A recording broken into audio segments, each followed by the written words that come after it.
Treena Carson-Piva. Hello, hello. We're not in our normal spots. We're in our respective homes due to the COVID-19 crisis. And we both have dogs with us. This is hashtag Bad Lewis. Where's your guy? He's standing at the door waiting to get out. Oh, he's not as eager to be on TV as Lewis. He's camera shy. Okay. So Treena, thanks for doing this. I said we're going to talk. We're just going to try to answer questions. The whole landlord tenancy thing is a complicated concept at the best of times, I guess. But in light of this whole COVID-19 things just got a little bit more complicated. So I sent you some questions this morning that I was going to bring up. Actually, a couple were sent in by somebody else. And if anybody plays along, maybe we'll have questions posted on our Facebook page from somebody else. Who knows, in a perfect world. We'll see. Probably not that interesting. So, but hopefully this works out later. So I guess first thing, Treena, how's the whole, handling property management with everything going on? How's it different from usual for you guys? Well, it's been a unprecedented 2 weeks for sure. One that we none of us could have seen coming. And it's been crazy. It's been crazy. We've had a unprecedented increase of volume of calls from concerned clients who are worried about their properties. Are their tenants going to pay rent? Worried if they don't collect rent, how are they going to make their mortgage payments? And then, of course, lots of concerned tenants who are feeling the impact of layoffs or not having any work and sincerely afraid of how they're going to keep their housing secure. So it's been 2 weeks of, a lot of listening and a lot of problem solving and negotiating and, trying to help these people ease their concerns, provide them with resources, and help them. So let's talk about the whole. I know it's the provincial government that announced the $500 rental subsidy, right? Right. Yeah, it's the BC provincial government has announced the subsidy program. It's being administered through BC Housing, and it's up to a $500 rent rebate. So how does that, and you know what, you may not have all the information either. I know that the way sometimes governments roll out stuff, but when you say up to a $500 rebate, so how does it work? So let's say I'm a tenant and I want the $500 rebate from my landlord. What do I do? Well, the onus is on the tenant to apply. It's not up to the landlord or the homeowner. It's up to the tenant. And the tenant, the obligation is for them to apply and show that they're suffering from financial hardship. This is not a subsidy that is going out to everybody. This is a subsidy that is going out to people who sincerely and authentically need it. And, the Premier was really clear when he announced these subsidies that if you can pay rent, please pay rent. And let's keep these resources for those who really need it. So people are going to have to apply for this. It's going to be a similar, from what we understand, process as applying for the EI. They're going to have to show loss of income and qualify. And how they're going to determine what value of subsidies they're giving per tenants, I don't know if that is going to be related to how much of their income is being decreased or what their rent is ratio to their income. That's still to be seen, but it is up to the tenants to apply for it themselves. It is payable to the landlord. So there's going to be some cooperation and communication between tenants and landlords for sure to be able to get through this together. We've got a lot of tenants who want to apply, but they aren't sure whose job it is to do the paperwork. How do they do it? So the unfortunate thing is, or maybe it can be expected, is that the subsidy was announced last week, but it didn't come into effect yesterday when rent was being collected. So there's going to be a lot of people who are going to be applying for it. They are saying it's retroactive, which we hope is true. and it can help get people caught up. So your phone you must be fielding call after call after call. Never had this many calls, and not even calls from our tenants, calls from just random tenants, people who have questions, homeowners who want to know what their rights are, what is their recourse if tenants don't apply for these subsidies or if they refuse to pay rent. There's been lots of announcements from Real Estate Council, the Residential Tenancy Board, with amendments to legislation, which it's a lot of information coming at once. And really the owners want to know how they're protected, and so do the tenants. So that's a good question, I guess. So you just said that the owners want to know how they're protected, and so do the tenants. How are they protected? So the tenants got the $500 subsidy potentially. The owner is receiving the subsidy directly, if there is one. What if the tenant can't pay the rent? How are they protected? Well, one thing I want to mention is that there's been a lot in the media and the government talking about how owners should be or can be applying for deferrals on their mortgages. And there's a lot of misconception out there about what that looks like and how that works. And we're getting a lot of calls from tenants saying, can you ask the owner of my property to get a deferral of their mortgage so that I can have a deferral of my rent? We're getting a lot of that. Now, as you know, not everybody is going to qualify for a mortgage deferral, and there are implications of applying for mortgage deferrals. We're encouraging our clients not to if they don't have to. And really, for the tenant, whether there's a mortgage deferral or not, it really is separate and from what their obligations are as a tenant. So first, we've had to really explain to tenants that the likelihood of their property owner of their units being able to even qualify for a mortgage deferral is not really that high.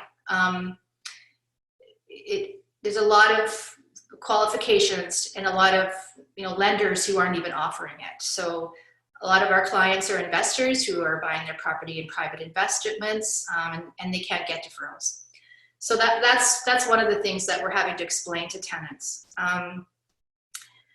The residential tenancy branch has this new legislation now that they put a ban on evictions.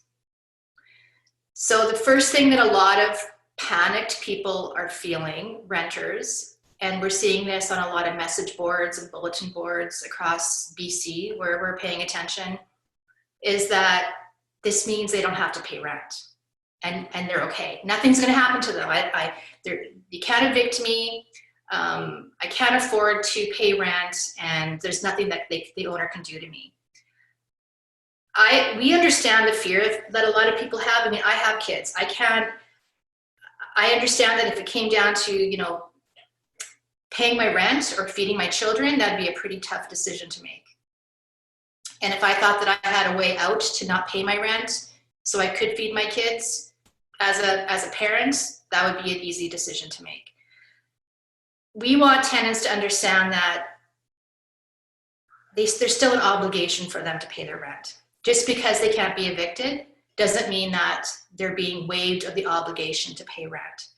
So what we're trying to do is educate our tenants to explain to them that we can offer them deferrals. We're offering we're calling it a rent deferral agreement, where it's basically an amendment to their lease, saying that we can defer a portion of their rent to be paid at a later date. It's an amendment to their lease agreement so that if they don't pay in full on the first, they're not defaulting on their lease obligations. And we're going to take it month by month with this deferral, but it is a deferral. It's not a waiving. It's not that they don't ever have to pay this. It is that we're going to let you get caught up. We're going to support you through this crisis. But eventually that is still owed. I think, and correct me if I'm wrong, but a lot of tenants are, and I'm certainly not all tenants, but a fair number of tenants are under the perception that, the landlord, they're rich and, the rent money that they get every month is just going right into their jeans. And I don't think, a lot of these landlords, as this is sometimes just not doing much more than covering their mortgage payment, and it's a long-term investment, but they miss a mortgage payment or they miss a rent payment and they're losing money right off the hop. We've had clients tell us that if they go more than 2 months without being able to make their mortgage payment, they're going to have to sell their properties. A lot of our clients, the rent doesn't even cover the mortgage payments. We have some investors, some clients who own multi-properties. They have a different kind of portfolio than, say, an accidental landlord who's inherited a property or has one investment property. It's a real variety of who our clients are, but they all want to make their mortgage payments, and we're trying to do our best to try to generate as much rent from the tenants as we can. Honestly, like, our tenants have been fantastic. We've been communicating with them constantly. We know who's struggling. We know who's not. We had a lot of tenants calling us saying, don't worry about us. We're going to be okay. We're going to be able to make our rent. It's going to be tough, but we're going to do it. We're pretty lucky that way. I mean, we pride ourselves on placing good tenants who are responsible and can see themselves through financial hardships. So we've been pretty lucky, but we are hearing from landlords across BC in particular who are hearing from their tenants that they're just not paying, and there's nothing that the landlord can do about it. That's unfortunately, I guess, and you're being in the business, I guess, without saying too much, in any market, the problem is bad landlords and bad tenants. Yeah. This probably tilts things a little bit in the favor of the bad tenants, the minority of them that there are, but they kind of make it difficult on everybody, don't they? Well, yeah, and really, in fairness to tenants, right now, not being able to pay rent doesn't mean you're a bad tenant. No, absolutely. There's a lot of people right now who are authentically caught off guard by this, what's happened the last 2 weeks, who don't have a lot of savings, who are saving to buy their own property. They don't want to be renting. There's so many different situations. We've got students who are international students who are here from different countries who can't get home. They don't have classes and they don't have jobs. I mean, and there's a lot of fear of these people, but we don't want to, our tenants, we don't want to paint a brush that they're bad tenants if they're not paying rent. We just see them as people who they need help problem solving, and we want to help them get through that. But there are some tenants out there, we're hearing about them and reading about them on message boards, who are taking advantage of this situation. And really, I'm going to say it comes down to the importance of placing qualified, good tenants. It's so important. A bad tenant can cost a property owner 3 to 6 months rental value. If it's placing a bad tenant, if you have to go through the process of an eviction or not collecting rent, that can be devastating for an investor. That can mean losing your property. So this is a scary time for a lot of landlords in BC, because they are relying on their rent to pay their mortgage payments. And there's not a lot of recourse right now. Temporary. I mean, it's in the long term. I mean, it's going to be a lot to process, but again, just because we're getting these rent subsidies and rent deferrals does not mean that the rent is being waived. And that's something we really, really want tenants to understand. So if a tenant does want to apply or wants to find out if they're eligible, where do they go? What do they do? And anybody watching this may have already done that, but if somebody hasn't, what's the first step? Well, I have to say that in Canada, BC tenants are probably one of the most fortunate for getting the most support from the provincial government. This rent subsidy, I'm not sure if any other provinces are offering it. I know as of 4 days ago, we were the only province offering these rent subsidies. So there's the federal support of the emergency care package benefits and the employment insurance that the federal government has opened up to be the eligibility to be more broad. So it's not just people who are employed, it's also including people who are self-employed, people who are not able to work because they're caring for someone who is sick, or even covers parents who are home right now can't work because they're taking care of their children because school is canceled. So it's a big, broad stroke of who's eligible for the federal support. And then the provincial government in BC is offering, one-time subsidies, and then the rent subsidy. So EI is applied through CRA. People need to go get a My account through CRA and apply for EI. For the rent subsidy in BC, it's being administered through BC Housing. We're not quite clear yet how that's going to unfold. We're hearing that application process is going to be open next week sometime. Oh, so it's not even something they do Not yet. even open yet. They're still trying to administratively figure out how they're going to accept applications and disperse payments. I mean, you can imagine there are 500,000 households in BC that are renting properties. It's a lot of rental properties out there in BC. So a third of the population are renting in BC. So I'm not sure how many of those people are going to be applying for this subsidy. I'm going to say a lot, and there's going to be a lot of administrative processing on how to process the applications and disperse the payments. So next week, we'll know more next week, and we're updating everybody through our website and through all of our social media. We want everybody to be aware of any updates on the application process. We want our tenants to be kind of ahead of the game and ready to go. So we're trying to get them to be prepared and be on go to apply once those application processes open.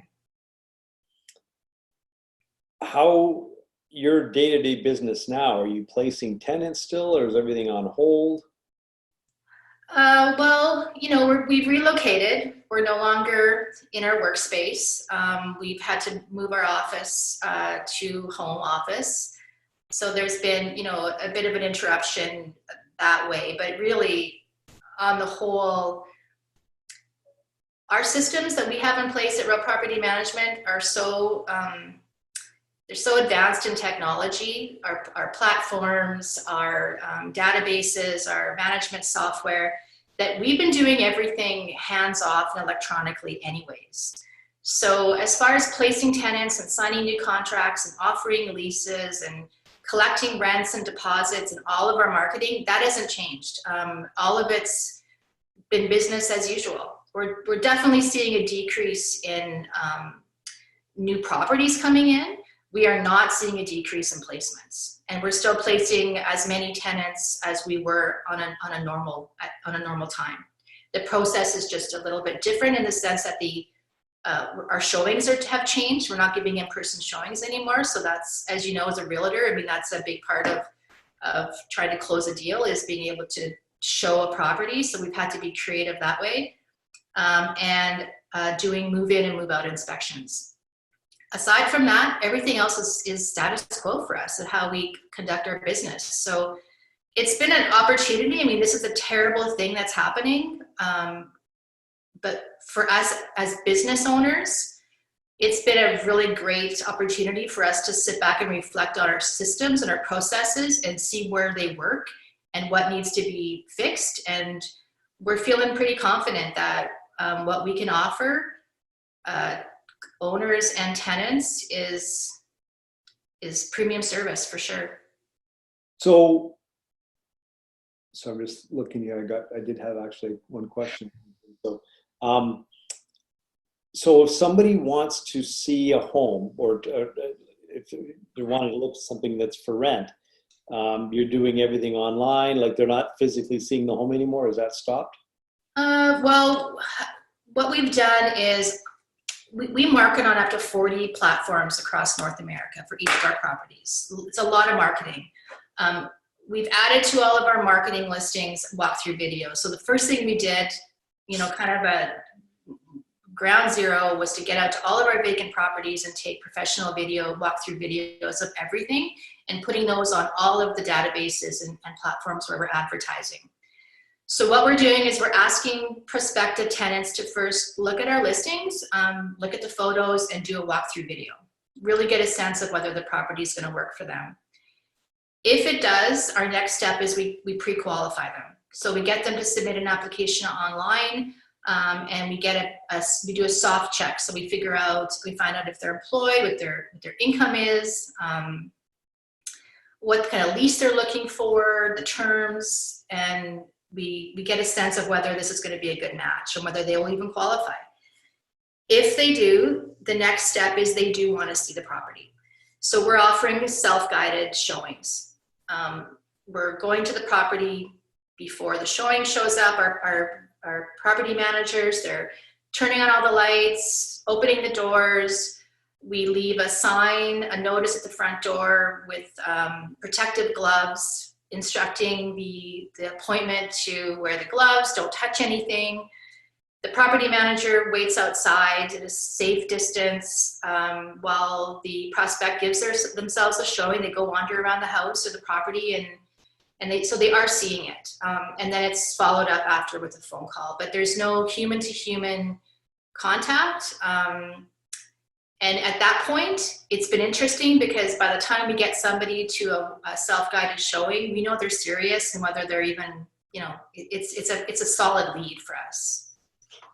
So you said the application, do people, do they have a job? Do they qualify? So I guess somebody that's an essential service right now, they're a pretty gold tenant. How does a landlord feel comfortable placing a tenant now under these new rules? Well, our qualification process hasn't changed. I mean, somebody can lose their job a week after they get placed. How nerve-wracking it is that, I guess, for a landlord, you're stuck between a rock and a hard place. Leave it empty, guaranteed no rent, or put a tenant in and you don't know what could happen in a week. Well, I think at this point, we're pretty clear on what industries are being severely impacted. I mean, we know it's hospitality, we know it's retail, we know a lot of the trades. So we already have a sense of who's employed and who's not, or who's got a decrease. 2 weeks ago would have been a different story for sure. 3 weeks ago. So, our qualification process hasn't changed. I wish I could say we can be more lenient with people who are having layoffs, but at the end of the day, we represent the owner and we need to place tenants, qualified tenants who can help maximize the return on their property, and that's paying rent. Things, I guess, and sorry, I'm kind of branching off here, but I guess even tenant applications maybe let's say, for example, an owner, and I hope I'm not putting words in your mouth, I'm kind of throwing you a curveball here. I'm a prospective tenant and I have a Chihuahua, and the owner has said, not in a million years am I letting Chihuahuas in my house. But well, hang on, I'm a registered nurse and I'm not going to lose my job and I have a Chihuahua. Well, all right, I guess. Property owners have the right, and they do retain the right, to not allow pets in their property. That hasn't changed. No, but I mean, if Chihuahua was a registered service dog, then we absolutely, a property owner who is he a registered service dog? I guess I'm going with this, so where a landlord might have 2 months ago said, no, I'm not bending on my pets. Depending on the situation, there's an example where they might say, you know what, for that tenant, sure. Yes, everything's a moving target now, isn't it? Well, and it is, and our clients are depending on us for advice and for direction. And in a case like that, if it was a little dog who we could verify from previous landlords was a good pet and didn't cause any damage, and we'll never verify that Lewis is a good pet. Let me be. There you go. Well, if I can guarantee that his owners pick up his poops in the yard and he's not chewing on baseboards, that might be a cause for us to talk to our client and say, we've got a great tenant for you here. They've got a stable job. Their background checks all check out. There's no criminal record that we need to worry about. There's no credit issues that we need to worry about, but they have a pet. And we would probably advise our clients to to consider a pet, for sure. But we do that anyways. I mean, honestly, we'll get tenants apply for properties that are not pet friendly. And if we feel it's a really good tenant, we'll talk to our clients and try to persuade them that, there's ways to protect yourselves from pet damage. Okay. Question. This popped up yesterday. We had talked about this. Homes that are for sale. Yeah. Right now. Talk about what just came down the pike yesterday. Yeah, this was one of the things that we weren't sure how it was going to unfold. Last week, the provincial government announced that we had to put a freeze on evictions and a freeze on posting notice for eviction. So even if we were in the gears of posting an eviction notice, as of the 31st of March, they were all, we can't for any reason. The caveat is if there's a situation where there's a dangerous situation where a neighbor's or the property owner's property is in jeopardy, there are some concessions that the RTB is allowing, but for the most part, they are not allowing any notices. And one of the things we were curious about was, well, what about if, we have a property that's for sale, we've got a tenant in place, and the property owner sells it. We are going to, our process is we give the tenant due notice. We can't do that anymore.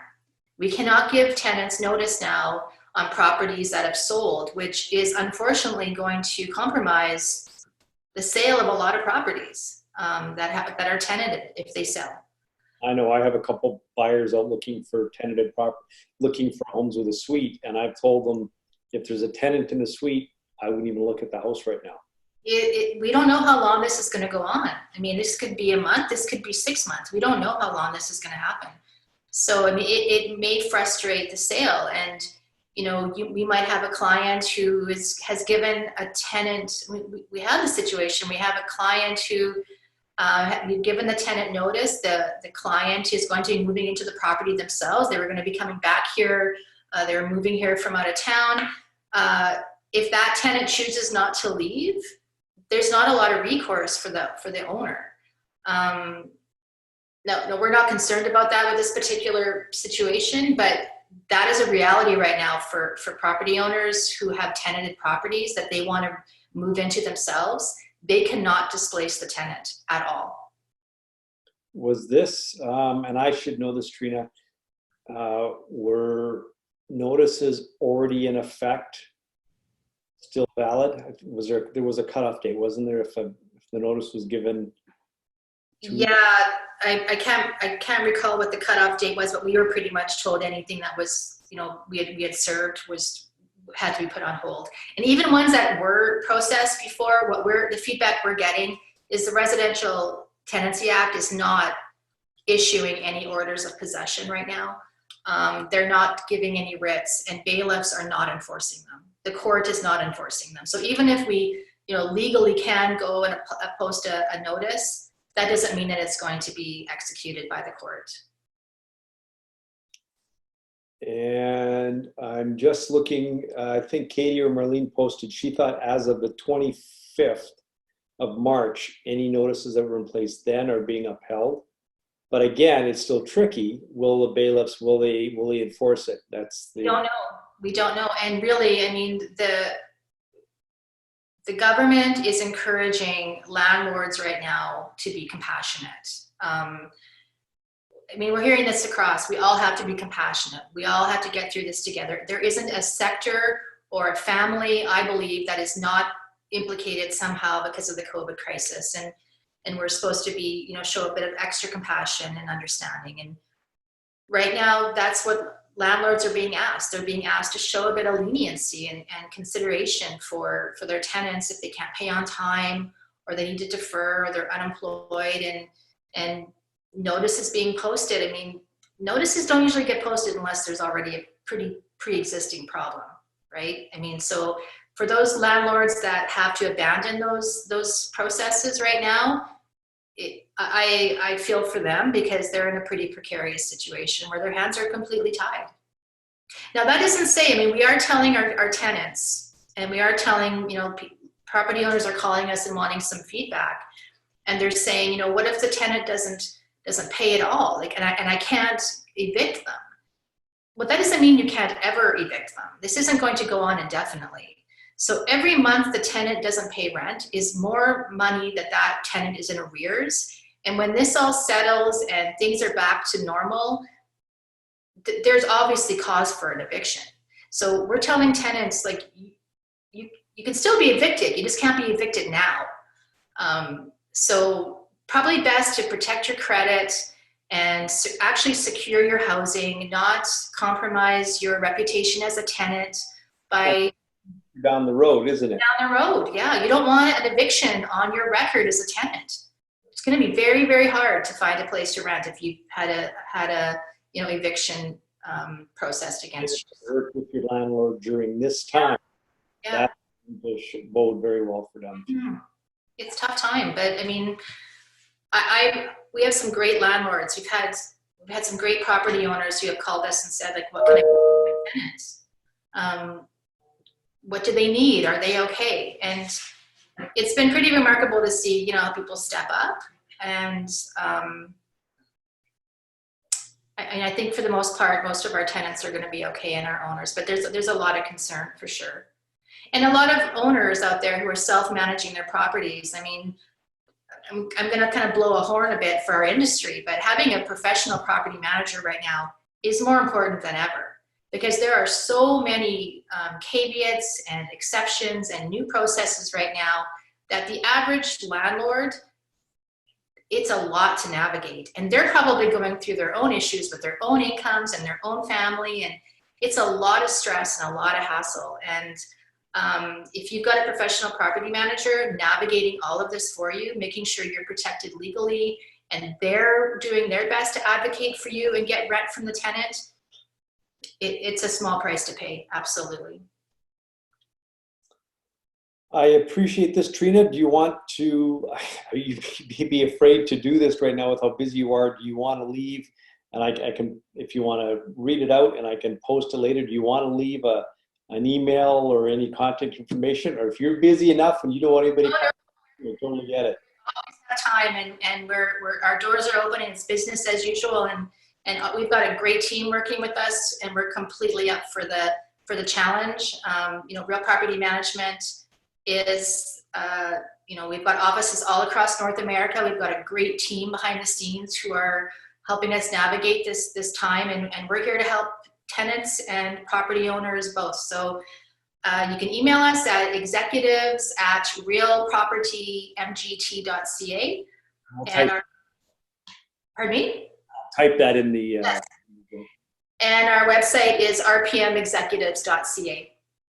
And our particular office looks after the entire Okanagan and Vancouver, North Shore, all the way up to Squamish. And we can say firsthand, we had an issue with, won't say too much more, but we had an issue with a tenant that we had sold our place, luckily for us, before this all went down. Wow, yeah. We sold a condo, followed all the rules exactly as we were supposed to do, and had a tenant kind of threatening us with not leaving and things. And thank gosh for Treena talking us through some stuff, because when we learned what we learned about the Landlord Tenancy Act, our thing was, are you kidding? Yeah. So yes, there's a plug for you and all property managers, but for you especially, invaluable to us. So thanks. Okay. I am going to pause this, and I think I recorded it, so you got a copy. And I was hoping somebody would sign. I guess I should have posted this more, promoted it more. But one property manager. We can do it again. Let's keep doing it. I mean, I think it's important, and I think we share a lot of same clients and community. So these kind of partnerships are really important, so we can kind of educate each other on what's going on, so we can help our clients. And we miss you. We miss you and Marlene.